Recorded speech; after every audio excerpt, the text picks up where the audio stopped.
இயலாது. எனில் தீய வழியினில் ஒருவன் எவ்வாறு செல்ல துவங்குகிறான்? இது பற்றி தாம் சிந்தித்ததுண்டா?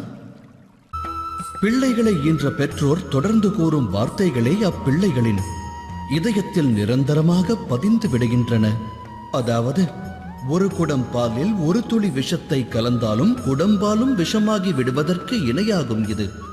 அப்படியெனில் தாய் தந்தையரின் இதயத்தின் ஆசையானது அவர்களின் வாரிசுகளுடைய நன்மைக்கும் தீமைக்கும் அஸ்திவாரமாகி விடுகிறது. நான் கூறுவது சத்திய வார்த்தைகள்.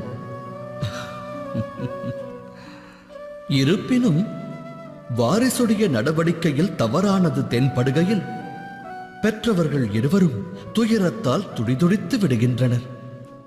அப்போது ஈன்றவர்களுடைய இதயமானது இத்தீய ஒழுக்கம் எவ்வாறு ஏற்பட்டது என்று சிந்திக்கிறது. தாய் தந்தையர் அவர்கள் அறியாமலேயே வாரிசின் வாழ்வில் நரகம் எனும் விதையை விதைக்கின்றனர்.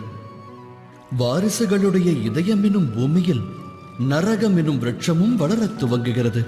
ஆகையினால் தாம் ஈன்ற பிள்ளைகள் அனைவரும் எதிர்காலத்தில் நல்லொழுக்கத்தோடு நலமாக வாழ வேண்டும் என்று ஆசைப்படும் பெற்றவர்கள் முதலில் தமது எண்ணங்களுக்கு கடிவாளம் இட வேண்டியது அவசியம் அல்லவா?